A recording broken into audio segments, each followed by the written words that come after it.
So, how to make your Freedom Spec quad fly a little bit faster without cheating.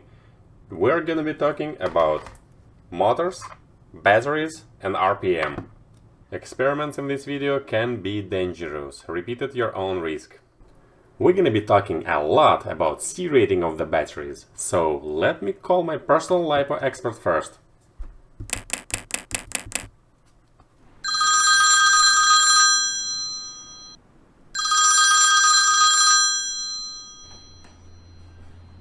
Oh, hello. Do not be trusting the battery manufacturers. They will lie. And do not call me again. I must break you.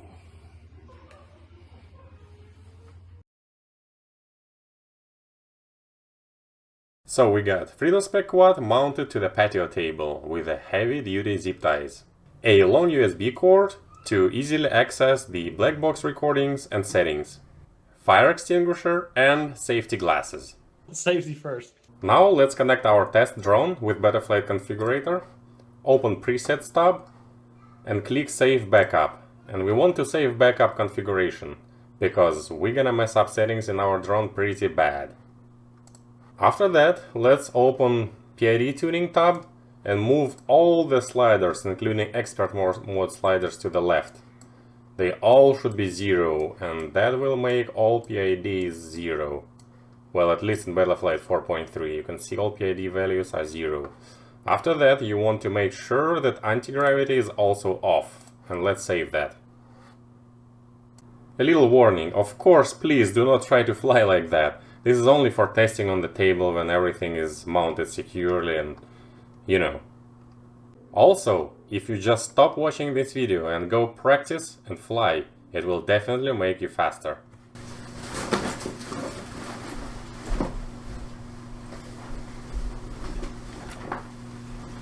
Also, we need throttle on the switch, so that drone goes from 0 to 100 throttle instantly. And of course, we need BlackBox, because we want to record how fast our motors are actually spinning. I'm gonna use BlackBox debug mode D-shot RPM telemetry for that, and 500 Hz is enough, we don't need too much data. So let's get it spinning!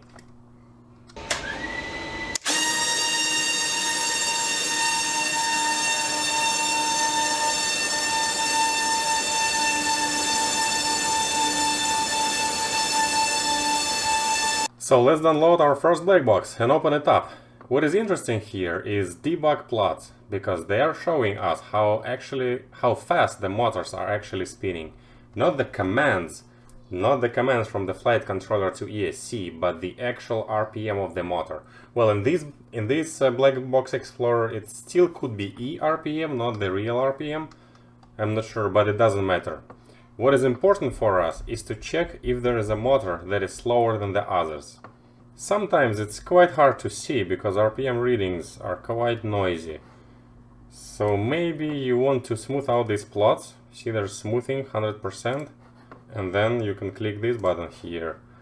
Now it's way easier to see. I already replaced one motor on this drone, so now you can see all motors spinning approximately with the same speed. But if you see a motor or even two motors spinning a little bit slower than the others, you might want to replace it, because it will slow you down or it will make you turn one way better than the other. It's not good. And I think it's better to do this test with the props on, because with the props off, motors are not always underperforming, so it's way less obvious which motor is weak. So here's your first tip. Find the slowest motor on your drone and replace it. And the beauty of this step is that you don't really have to do all this crazy stuff with 0 PID values and strapping the drone to the table. You can just put your normal PID tuning and filters and go fly it. And record BlackBox, of course. And if you have a normal BlackBox like that, you will be looking at different plots. Here you should check the commands that the flight controller is sending to ESC, not the RPM, but just the commands that the flight controller sends to the motor, to ESCs.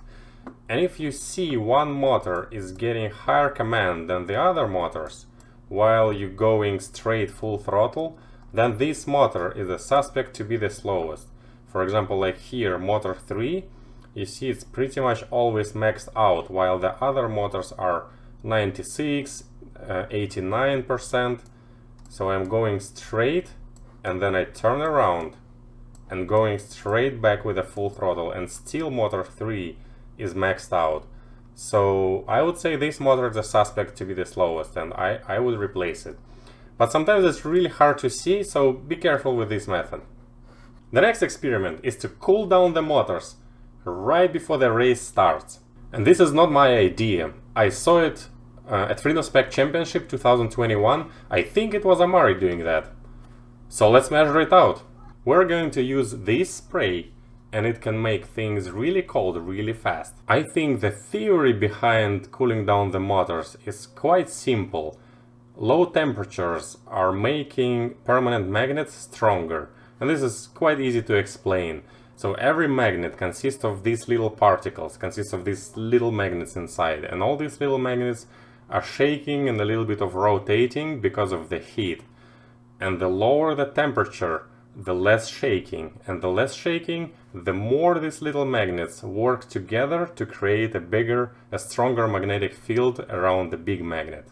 So while this is true, and the regular magnets become stronger when the temperature goes down, actually the electromagnets becoming weaker. As you can see, this is the plot of effect of the temperature on electromagnet, and you see the lower the temperature, the weaker the electromagnet is. And as everyone knows, every motor consists of electrical magnet and a permanent magnet. So one magnet becomes stronger, the other magnet becomes weaker. Also, there are effects like you cooling the bearing. How it's gonna affect the bearing, nobody knows. So we kind of have to measure.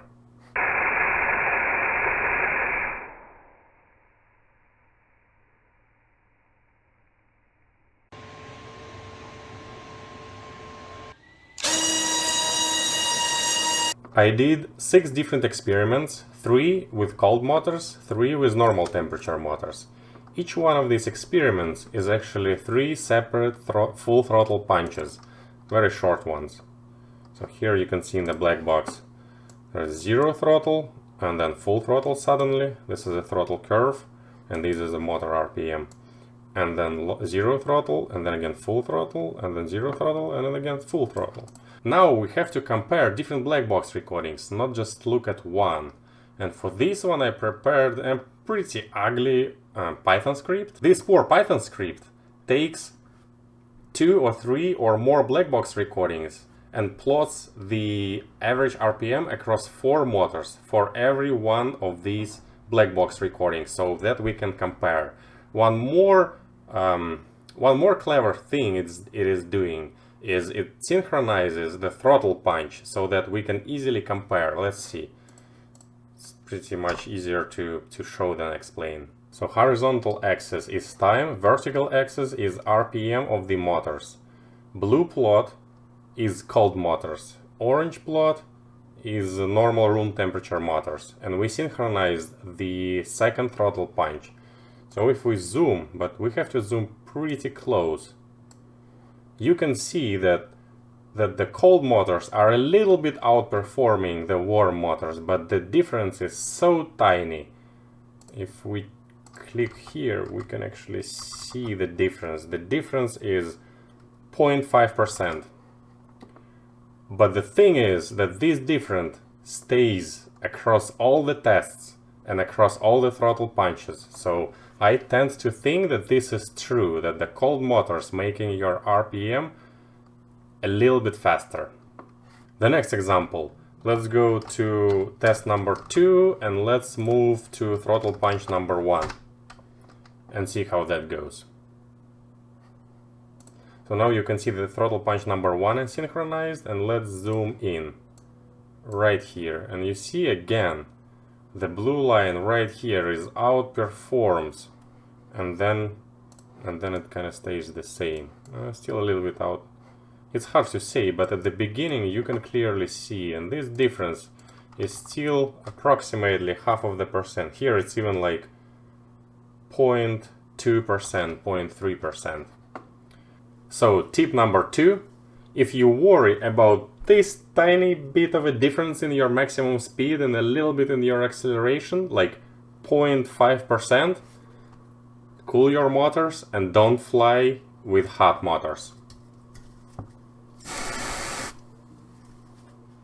Long story short, the next experiment is quite dangerous and kind of weird. We're gonna be comparing hot battery versus normal temperature battery at the start of the race. Using heat gun for the LiPo batteries is definitely not the smartest idea, but hey, 10 maybe 15 minutes and the battery is pretty warm up to 115 degrees.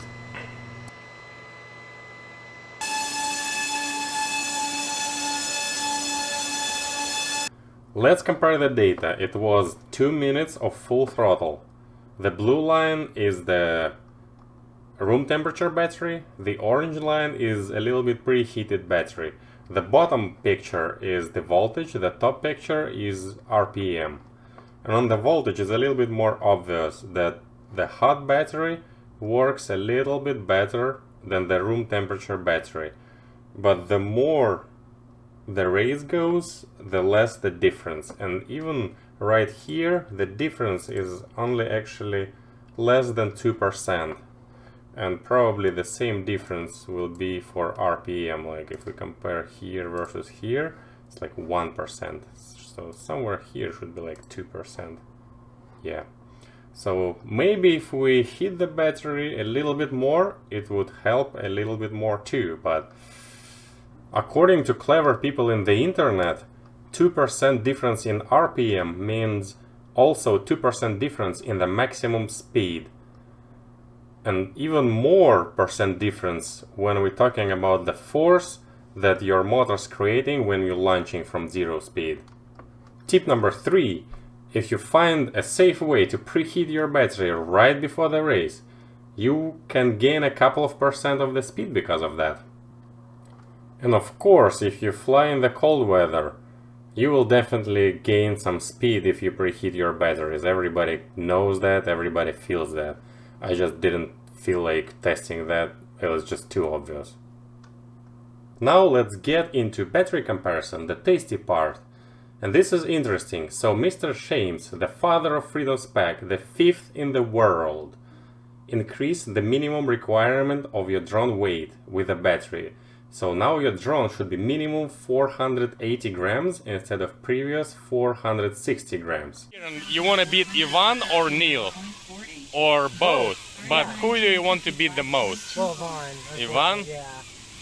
Yeah, So these 20 grams of difference now we can use to increase the battery weight. But let's see how much speed we get by making the battery bigger instead of making the drone more durable.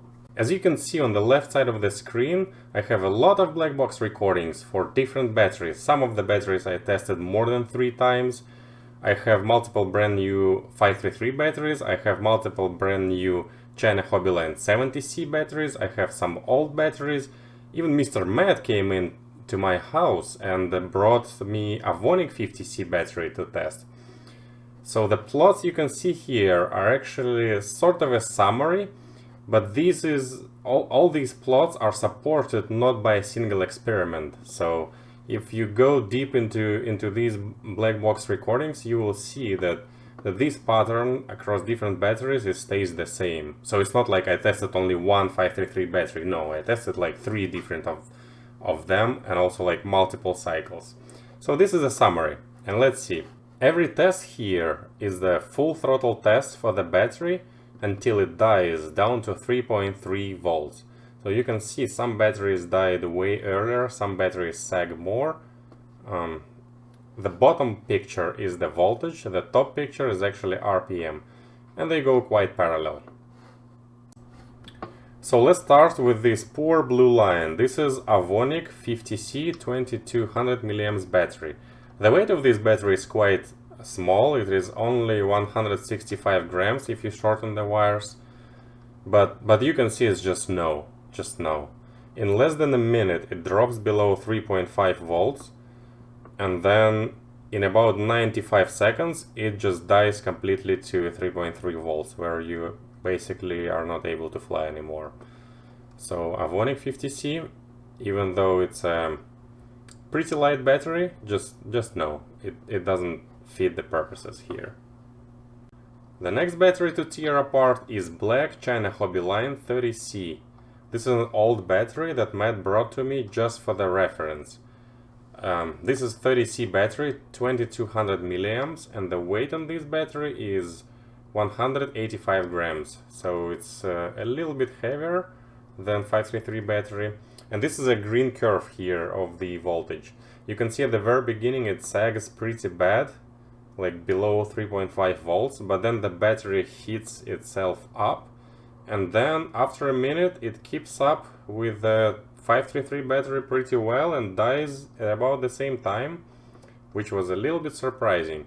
Of course, this sag at the beginning is not good, and if you compare the RPM between this battery and 533, the difference will be 4%. So right here you are 4% slower than the Pilot with 533 battery. But I think, honestly, this is just personal opinion, I think honestly that this sag is because the battery is old. Because you can see the next battery is old tattoo, and this is also old battery, and you can see it sags about the same and then it heats up itself. So maybe if this battery weren't old, it would be good, but it's just speculations. The next battery is old Tattoo 45C 2300 milliamps. Unfortunately, I have only old battery, but this battery is quite interesting. If you cut the wires, then this battery is 165 grams, so about the same weight as the 533 battery. And here it's a red plot. You can see, I think because it's an old battery, it sags at the beginning quite hard until it heats up, and then after about 30 seconds it hits right on 533 battery. And this is quite impressive for this old battery. And the sag at the very beginning, I can tell, the sag at the very beginning will cost you 2% of your speed. Well, anyway, this is quite a broken comparison, because we are comparing brand new 533 battery with a Tattoo battery, which I bought like a year ago, maybe half year ago, and there's like at least 50 flights behind this battery. The next battery is 533. Here it is orange plot. This battery rated 70C 2200 milliamps, and the weight of this battery is only 165 grams. So let's look at the orange plot. At the very beginning, of course, it drops from HV down to maybe 3.6 volts at second number 20, and then it slowly discharges down to 3.3 volts at 1 minute 20 seconds. This is quite impressive considering the weight on this battery. As I said, I have multiple of these brand new batteries and they all show the same curve. And the absolute beast is the purple line here, China Hobby Line, 70C 2200 milliamps, G Plus series. This battery is not a joke. It is 206 grams. I think if you cut these wires, make them shorter, you can make it 200 grams. But you can see this 40 grams over 533 battery adds a lot. At the very beginning, you cannot even say this battery sags. Right at start, it keeps voltage at 4.1 volts. At the second number 10, let's see. At the second number 10, with this battery, you are 7% faster than the Pilot on 533 battery. You are, let's see, you are 8% faster than the Pilot on Avonic battery. At 1 minute mark, on this battery, you are 4% faster than 533 battery. And And when Tattoo, Black China Hobby Line, and 533 battery, when they die at the 2 minute 20 seconds mark, you are still 4% faster than all of these batteries, than all of these pilots, and you can go extra about 15 seconds extra. This is quite impressive. I think it is important to note again that this battery is quite heavy, 206 grams. And if your drone with this battery is actually heavier than someone else's drone on 533 battery, then it is really hard to compare your speeds, because, well, if your drone is heavier, then you cannot tilt it as much forward, and basically you're just going a little bit slower, and this would be a quite complicated math. But if your drone with this battery is 480 grams, with this big battery is 480 grams, and someone else's drone is 480 grams on 533 battery or any other battery, then your drone will be faster. The sad part of this story about China Hobbyline 70C is that they're out of stock everywhere. I think I bought the last 6 packs from Amazon, and they were like $18 per battery. But there is a hope. If you also like a little bit heavier batteries, there is one at Paradrone, is GNB 2200, is rated 120C, which is... Do not be trusting the battery manufacturers. And this battery weight is 190 grams. I bought 2 of them just to test, so we'll see how that goes. Also, there is a similar battery. I believe this is also GNB, just rebranded, and this is at Race Day Quads, $26 though. This battery is also this is $27. These are quite expensive batteries. But this is also a heavy battery, so maybe there is a hope. Maybe this battery is also good, 195 grams. So tip number 4. If you need to add weight to your drone to comply with the rules, let it be the battery. It makes more sense, especially because for Freedom Spec you don't really need a durable quad. They go quite fast, but they don't break as easy because you don't have that much acceleration. Yeah, just add more battery. But let's say your quad is already on the heavy end and you prefer a feeling of a little bit lighter Freedom Spec, then 533 is a very good choice. You don't even need to shorten the wires on this battery. Also, Tattoo is a good choice, 23,000, 45C, but you will have to shorten the wires on this battery. But this is also a good choice, good batteries. This video turned to be quite long, but I just wanted to share not just the results, but also how I get these results. And this is also one of the interesting observations. So this is the same battery, 3 runs in a row, China Hobbyline 70C. And the first run is the real first run of this brand new battery. And you can see that the difference between run 1, 2 and 3 is very tiny. So basically, if you have a brand new battery, you can, at least China Hobbyline and 533 battery, you can just unpack it and fly. And it will perform just as good as on pack number 3. Because there are like rumors that for some battery brands they put some special chemicals inside the battery to preserve it, and actually like the first cycle of the battery is not going to be as good. Well, at least for China Hobbyline 70C and for 533 batteries, this seems to be not true. You can just send it. Thank you guys a lot for watching this long video. I think for the second part about Freedom Spec, I would like to measure different ESC settings, because we sort of decided that lower PWM, higher motor timing, DMAG off, and highest ramp-up power are the best settings for Freedom Spec, but I don't remember anyone really measuring that.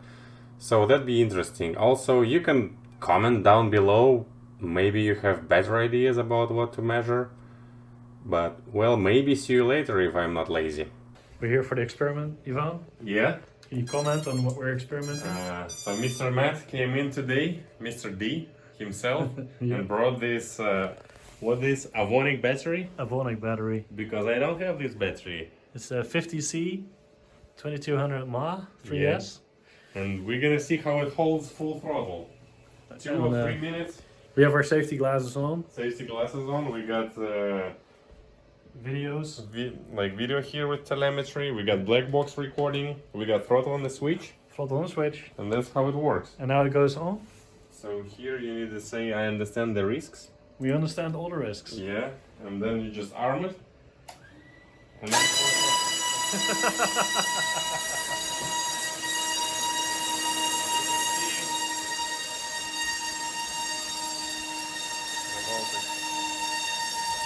it goes down pretty quick. Yeah, it's sagged. Sagged pretty bad. Yeah. Alright. But we'll see the data. Oh yeah, it's already low voltage. It's already low battery. Wow. Uh-oh, it's gonna be shit. Alright, Mr. Matt, so the green is your battery. And That's it right. doesn't look like nice battery. What do you think about that? No, it's pretty shitty. Yeah. Yeah. Amazon $19, but yeah, it's pretty shitty. You look pretty educated in the safety glasses. Oh, safety first. Third. Safety third. After I'm warning batteries. Yeah.